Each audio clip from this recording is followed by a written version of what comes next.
Hello दोस्तों, नमस्कार। स्वागत है आपका अपने YouTube channel Agri Mantra changing the way of thinking पर। मेरा नाम है आनंद पाल और आज इस वीडियो में हम डिस्कस करेंगे AFO special one liner question के बारे में, जो आपके एग्जाम पॉइंट ऑफ व्यू से बहुत ही महत्वपूर्ण होने वाले हैं। इस सीरीज़ का ये पार्ट 2 है। इससे पहले पार्ट 1 ऑलरेडी अपने यूट्यूब चैनल पर आ चुका है। जिन लोगों ने उन्हें नहीं देख पाया है वो जा करके अपने यूट्यूब चैनल पर देख सकते हैं।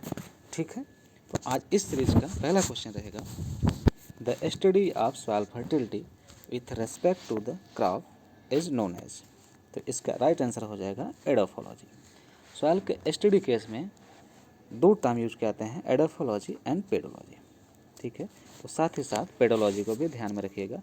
पेडोलॉजी के अंतर्गत सॉइल के ओरिजिन के बारे में अध्ययन किया जाता है। ठीक है, तो इसको भी याद ध्यान रखिएगा, study of soil in relation to the soil origin. ठीक है, उसको कहते हैं पेडोलॉजी।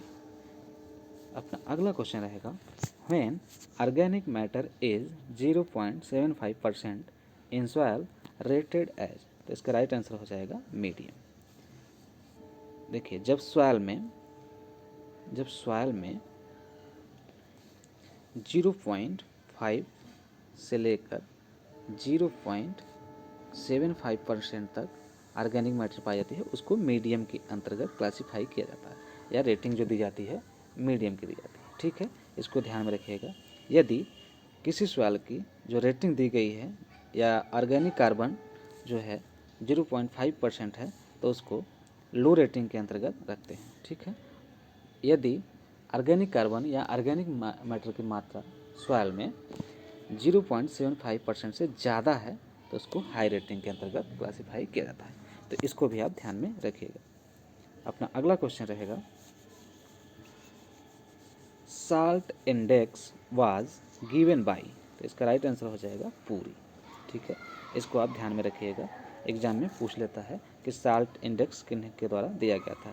साथ ही साथ जो फर्टिलिटी इंडेक्स है या न्यूट्रिएंट इंडेक्स कह सकते हैं, उसको दिया गया था पार्कर के द्वारा। इसको भी आप ध्यान में रखिएगा। ठीक है, अपना अगला क्वेश्चन रहेगा, in India which soil order negligible area. तो इंडिया में जो हिस्टोसॉल्स के अंतर्गत सॉइल आती है वो लगभग ना के बराबर पाई जाती है, लगभग 0 माना जाता है। तो इसको भी आप ध्यान रखिएगा, हिस्टोसॉल के अंतर्गत जो सॉइल आती है वो इंडिया में नहीं पाई जाती है। ठीक है, इसको आप ध्यान में रखिएगा। अपना अगला क्वेश्चन रहेगा, the dominant spectral colour in soil indicates. तो इसका राइट आंसर हो जाएगा हू। ठीक है, मंसल कलर पे जो टर्म यूज किया जाता है वो ह्यू, उसमें 3 टर्म होते हैं, उसको ध्यान में रखिएगा। एक होता है ह्यू जो डोमिनेंट स्पेक्ट्रल कलर को डिनोट करता है, एक वैल्यू होता है ये डार्कनेस एंड लाइटनेस को डिनोट करता है, कलर कितना डार्क है कितना लाइट है, और एक होता है क्रोमा। ठीक है, इसको भी आप ध्यान में रखिएगा, ये प्योरिटी को दिखाता है या रिप्रेजेंट करता है, प्योरिटी ऑफ कलर। ठीक है, इसको भी आप ध्यान में रखिएगा। अपना अगला क्वेश्चन रहेगा, केमिकल फार्मूला ऑफ पैराइट्स इज।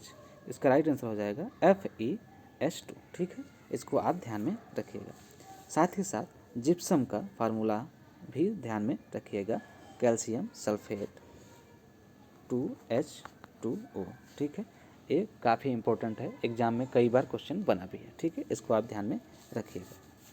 अगर सेशन अच्छा लग रहा हो तो आप इसे लाइक करें और अपने दोस्तों के साथ शेयर करें। ठीक है, अपना अगला क्वेश्चन रहेगा, rocks containing more than 65% silica are. इसको क्लासीफाई किया जाता है एसिडिक रॉक्स के अंतर्गत। एसिडिक रॉक्स क्या होते हैं? वो रॉक होते हैं जिनमें 65% से ज़्यादा मात्रा में सिलिका पाई जाती है। इसका एग्जाम्पल की अगर बात किया जाए एसिडिक रॉक की, तो हो जाएगा ग्रेनाइट। ठीक है, ग्रेनाइट एग्जाम में पूछा जाता है, इसको भी आप ध्यान में रखें। अपना अगला क्वेश्चन रहेगा, which salts are dominant in alkali soil. तो अल्कली सॉइल में जो साल्ट की अधिकता पाई जाती है या टॉक्सिसिटी लेवल होती है जो अधिक होती है, वो सोडियम कार्बोनेट के कारण होती है। इसको आप ध्यान में रखिएगा। इसके अलावा पोटेशियम कार्बोनेट की भी मात्रा पाई जाती है, साथ ही साथ कैल्शियम या मैग्नीशियम कार्बोनेट की मात्रा भी पाई जाती है। इसको भी ध्यान में आप रखिएगा। ठीक है, अपना अगला क्वेश्चन रहेगा, available water holding capacity is maximum in, इसका राइट आंसर हो जाएगा क्ले सॉइल या क्ले लोम सॉइल, ठीक है, क्ले सॉइल या क्ले लोम सॉइल में, ठीक। और जो सबसे कम होती है या मिनिमम वाटर होल्डिंग कैपेसिटी जो होती है वो सैंडी सॉइल की होती है, इसको भी आप ध्यान में रखिएगा, ठीक है। अपना अगला क्वेश्चन रहेगा, the book nature and, sorry यहाँ मिसप्रिंट हुआ है, nature and properties of soil was written by, तो इसका राइट आंसर हो जाएगा NC ब्रेडी, ठीक है, इसको भी आप ध्यान में रखिएगा। साथ ही साथ soil fertility and fertilizer, soil fertility and fertilizer, इसके जो लेखक हैं, ये जो बुक है सॉइल फर्टिलिटी एंड फर्टिलाइजर वो टिस्डल इटल के द्वारा लिखा गया है, तो इसको भी आप ध्यान में रखिएगा, टिस्डल इटल, ठीक है। अपना अगला क्वेश्चन रहेगा, bulk density of normal soil, तो इसका राइट आंसर हो जाएगा 1.33 मिलीग्राम पर मीटर क्यूब। अगर पूछता है bulk density of BD of organic matter, जो सबसे कम होता है 0.5 mg मिलीग्राम पर मीटर क्यूब, इसको भी आप ध्यान में रखिएगा, ये एग्जाम में बनता है, ठीक है। अपना अगला क्वेश्चन रहेगा, in which soil O horizons are absent, तो इसका राइट आंसर हो जाएगा अरेबल सॉइल, अरेबल सॉइल में ओ होराइजन्स नहीं पाई जाती है, ठीक है। साथ ही साथ जो सबसे ज़्यादा मात्रा में जो पाई जाती है ओ होराइजन्स वो फॉरेस्ट एरिया में पाई जाती है, तो यूँ कहें तो फॉरेस्ट एरिया में इसकी अधिकता होती है और अरेबल सॉइल में नहीं पाई जाती है, ठीक है, तो साथ ही साथ इसको भी ध्यान में रखिएगा। अगला क्वेश्चन रहेगा, total land capability classes are, इसका राइट आंसर हो जाएगा 8, ठीक है। इसमें से जो 1 से लेके 4th क्लास तक जो सॉइल पाई जाती है वो सूटेबल माना जाती है कल्टीवेशन के लिए या क्रॉप प्रोडक्शन के लिए, ठीक है, इसको आप ध्यान में रखिएगा। जो 4th से लेकर के 8th क्लास तक जो सॉइल मानी जाती है वो उसमें क्रॉप प्रोडक्शन नहीं किया जाता है, ग्रेजिंग पर्पज़ के लिए यूज किया जाता है, ठीक है, इसको भी आप ध्यान में रखिएगा। अपना अगला क्वेश्चन रहेगा, ground water table is measured by, तो इसका राइट आंसर हो जाएगा पीजोमीटर, ठीक है, पीजोमीटर के द्वारा ग्राउंड वाटर टेबल या depth of water table measure किया जाता है, ग्राउंड वाटर टेबल या depth of water table measure किया जाता है, ठीक है, इसको भी आप ध्यान में रखिएगा। अपना अगला क्वेश्चन रहेगा, most serious form of water erosion, इसका राइट आंसर हो जाएगा सीड इरोजन, ठीक है, ये मोस्ट सीरियस फॉर्म होता है। जनरली इसमें क्या होता है, फार्मर नोटिस भी नहीं करता है और धीरे धीरे ये गली का रूप ले लेता है, तो कभी कभी एग्जाम में पूछ भी लेता है कि the erosion which is not noticed by farmer, तो हो जाएगा सीड इरोजन, ठीक है, तो इसको भी ध्यान में आप रखिएगा। अपना अगला क्वेश्चन रहेगा, the process of accumulation of silica in soil is called, इसका राइट आंसर हो जाएगा पोर्टलाइजेशन, ठीक है, सिलिका का एक्यूमुलेशन होता है जबकि जो सेक्स ऑक्साइड होता है, सेस्क्वी ऑक्साइड, सेस्क्वी, ये मूव आउट कर जाता है, ठीक है, इसको भी ध्यान में रखिएगा, यानी move out of sesquioxide and accumulation of silica is known as podzolization, ठीक है, इसको भी आप ध्यान में रखिएगा, ठीक है। अपना अगला क्वेश्चन रहेगा, CN ratio of micro organisms, तो इसका राइट आंसर हो जाएगा 4:1 to 9:1, ठीक है, साथ ही साथ FYM का जो सीएन रेशियो होता है वो होता है 100:1, इसको भी आप ध्यान में रखिएगा, ठीक है। अपना अगला क्वेश्चन रहेगा, मेजर सोर्स ऑफ मैग्नीज, इसका राइट आंसर हो जाएगा पायरोलिसाइड, ठीक है, साथ ही साथ बोरान का जो होता है वो होता है टर्मेलाइन, ठीक हो, इसको भी आप ध्यान में रखिएगा, टर्मेलाइन।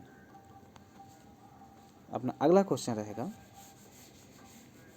Very fine soil particles eroded by the mechanism, इसका राइट आंसर हो जाएगा सस्पेंशन, सस्पेंशन के द्वारा जो वेरी फाइन या माइनर पार्टिकल्स होते हैं, छोटे छोटे जो कण होते हैं, वो एक स्थान से दूसरे स्थान पर मूव करते हैं। जिसके अंतर्गत पार्टिकल्स आते हैं सस्पेंशन के, वो होते हैं लेस देन 0.01 mm। जो पार्टिकल मूव करते हैं, इस साइज़ के पार्टिकल जो हैं सस्पेंशन के अंतर्गत मूव करते हैं। यह एक एयर इरोजन का पार्ट है, ठीक है। इसको भी आप ध्यान में रखिएगा।